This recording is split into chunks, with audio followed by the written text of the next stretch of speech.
हम कक्षा 9 का चौथा अध्याय पढ़ रहे थे, जिसका नाम है सांवले सपनों की याद। आधा अध्याय हम पिछली वीडियो में पढ़ चुके हैं। पिछली वीडियो में हमने सालिम अली जी के व्यक्तित्व के बारे में जाना था कि सालिम अली का व्यक्तित्व बहुत ही आकर्षक था। वो अपने व्यक्तित्व के द्वारा सभी लोगों को अपने प्रभाव में ले लेते थे, यहाँ तक कि प्रकृति को भी। प्रकृति में उन्हें एक हंसती खेलती रहस्य भरी दुनिया नजर आती थी, यानी वो प्रकृति में छुपे हुए रहस्यों को जान लेते थे। यह दुनिया उन्होंने बड़ी मेहनत से अपने लिए गढ़ी थी। ये रहस्य सालिम अली जी ने बहुत मेहनत से खोजे थे। इसके गढ़ने में, इन रहस्यों को जानने में उनकी जीवन साथी मतलब उनकी पत्नी तहमीना ने काफ़ी मदद पहुंचाई थी। कौन थी सालिम अली की पत्नी? तहमीना ने काफ़ी मदद पहुंचाई थी। तहमीना स्कूल के दिनों में उनकी सहपाठी रही थी। जो उनकी पत्नी थी वो स्कूल में उनकी सहपाठी थी, उनके साथ ही पढ़ती थी। अपने लंबे रोमांचकारी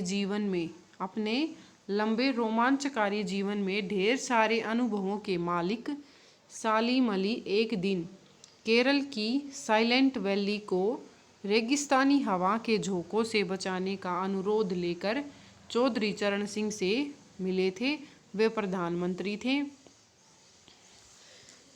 सालिम अली जी ने अपने जीवन में जो अनुभव प्राप्त किए थे, उन सारे अनुभवों के साथ सालिम अली जी केरल की साइलेंट वैली को रेगिस्तानी हवा के नुकसान से बचाने के लिए, और यह अनुरोध लेकर वो किसके पास गए? चौधरी चरण सिंह के पास। ठीक है, चौधरी चरण सिंह उस समय क्या थे? प्रधानमंत्री थे।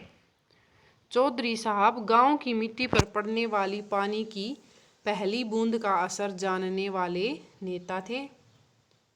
ठीक है, चौधरी साहब कौन? चौधरी साहब किसके बारे में बात हो रही है यहाँ? चौधरी चरण सिंह जी के बारे में बात हो रही है कि चौधरी चरण सिंह जी मिट्टी पर पड़ने वाली पानी की पहली बूंद का असर जानने वाले नेता थे।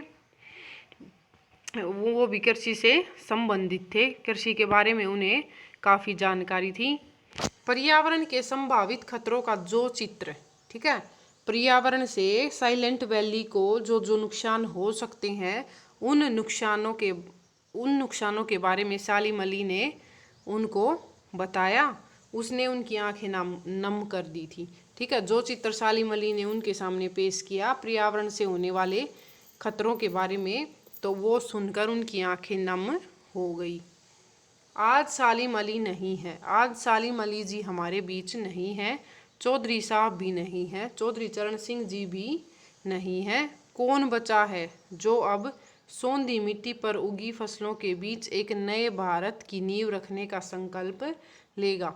अब ऐसा कौन बचा है जो सोंधी मिट्टी पर उगी फसलों के बीच एक नए भारत की नींव रखने का संकल्प लेगा? जो मतलब पर्यावरण से संबंधित खतरों के बारे में बता पाएगा, जो अब हिमालय और लद्दाख की बर्फीली ज़मीनों पर जीने वाले पक्षियों की वकालत करेगा।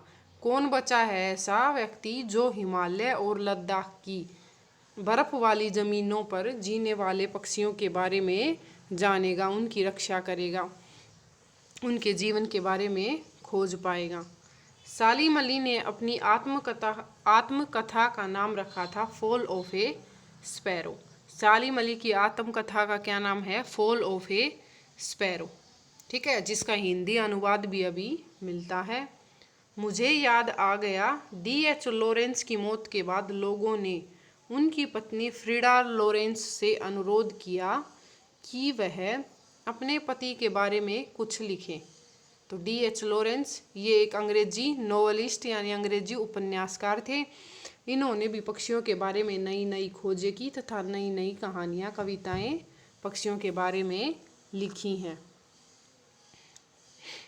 और जब D.H. लॉरेंस की मृत्यु हुई तो लोगों ने, उनकी पत्नी थी फ्रीडा लॉरेंस, उनसे प्रार्थना की कि वो अपने पति के बारे में कुछ लिखे। फ्रीडा चाहती तो ढेर सारी बातें लॉरेंस के बारे में लिख सकती थी। अगर उनकी पत्नी फ्रीडा चाहती तो वो लॉरेंस के बारे में बहुत सी बातें उनको बता सकती थी, लिख सकती थी उनके बारे में। लेकिन उसने कहा मेरे लिए लॉरेंस के बारे में कुछ लिखना असंभव सा है, कि मैं लॉरेंस के बारे में उतना नहीं लिख पाऊंगी जितना कि मेरी छत पर बैठने वाली गोरैया लॉरेंस के बारे में ढेर सारी बातें जानती है। अर्थात D.H. लॉरेंस ज़्यादातर समय अपना प्रकृति में रहकर पशु पक्षियों के साथ गुजारते थे। तो इसीलिए फ्रीडा लॉरेंस ने यहाँ पर कहा है कि शायद लॉरेंस के बारे में मैं इतना नहीं जानती जितना हमारी छत पर बैठने वाली गोरैया उसके बारे में जानती है। वो सचमुच इतना खुला खुला और सादा दिल आदमी था। मुमकिन है लॉरेंस मेरी रगों में, मेरी हड्डियों में समाया हो, लेकिन मेरे लिए कितना कठिन है उसके बारे में अपने अनुभवों को शब्दों का जामा पहनाना। वो D.H. लॉरेंस के बारे में बताती है कि वो बहुत सादे दिल के साधारण आदमी थे। वह मतलब मेरी यादों में है, लेकिन उनके बारे में जो मेरे मन में विचार हैं, अनुभव हैं, उनको मैं शब्दों के द्वारा नहीं बता सकती। मुझे यकीन है, मुझे विश्वास है मेरी छत पर बैठी गोरैया उसके बारे में और हम दोनों के बारे में मुझसे ज़्यादा जानकारी आपको दे देगी। ठीक है। जटिल प्राणियों के लिए सालिम अली हमेशा एक पहेली बनकर रहेंगे। लेखक ने जटिल प्राणी किसको कहा है? मनुष्य को कहा है कि मनुष्य के लिए सालिम अली हमेशा एक पहेली बनकर रहेंगे, कि कोई मनुष्य सालिम अली जी के बारे में गहराई से नहीं जान सकता। बचपन के दिनों में उनकी एयर गन से घायल होकर गिरने वाली नीले कंठ की वह गोरैया सारी जिंदगी उन्हें खोज के नए नए रास्तों की तरफ ले जाती रही। यहाँ लेखक ने सालिम अली जी के बचपन की एक घटना बताई है कि बचपन में जब सालिम अली जी अपनी एयर गन से खेल रहे थे तो खेल खेल में उसकी एयर गन से एक गोरैया घायल होकर गिर गई। वह गोरैया कैसी थी? नीले कंठ की वह गोरैया थी। तो उसको घायल देखकर सालिम अली जी को बहुत दुख हुआ और इस घटना से ही उनको पक्षी विज्ञानी बनने की प्रेरणा मिली थी। और इसी घटना ने उसको पूरी जिंदगी नई नई खोजें करने के लिए प्रेरणा दी थी। ठीक है। जिंदगी की ऊंचाइयों में उनका विश्वास एक क्षण के लिए भी डिगा नहीं। मतलब जब तक सालिम अली जिंदा रहे तब तक उन्होंने जिंदगी की ऊंचाइयों में मतलब अलग अलग तरह के वो खोजे पक्षियों के बारे में करते रहे। उनका विश्वास एक पल के लिए भी डिगा नहीं। वो लॉरेंस की तरह नैसर्गिक जिंदगी का प्रतिरूप बन गए थे। जिस तरह D.H. लॉरेंस प्रकृति में रहकर साधारण जीवन जीते थे, उसी तरह सालिम अली भी पक्षियों के बीच रहकर बहुत ही साधारण जीवन जीते थे। सालिम अली प्रकृति की दुनिया में एक टापू बनने की बजाय अथाह सागर बनकर उभरे थे। टापू क्या होता है? आइलैंड, जिसके चारों ओर पानी होता है, समुंदर होता है। तो यहाँ सालिम अली के ज्ञान के बारे में बताया गया है कि सालिम अली को प्रकृति और पक्षियों का ज्ञान सीमित नहीं था।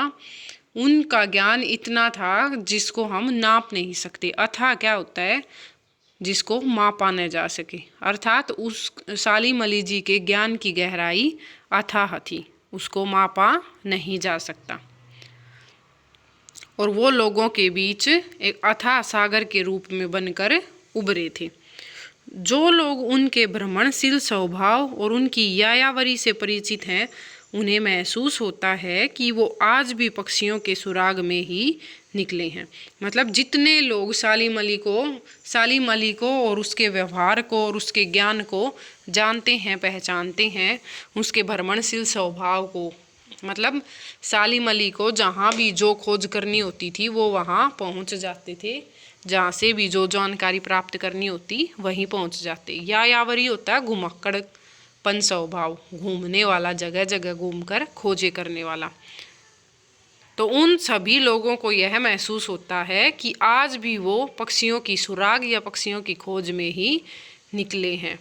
ठीक है, उनकी मौत का उन्हें एहसास नहीं है। आज भी वो ये सोचते हैं कि आज भी वो एक ऐसे भ्रमण पर निकले हैं जहां वो अनेक पक्षियों की सुराग, अनेक पक्षियों की खोज तथा उनके बारे में जानकारी इकट्ठा कर कर लेके आएंगे। और बस अभी गले में लंबी दूरबीन लटकाए अपने खोजपूर्ण नतीजों के साथ लौट आएंगे।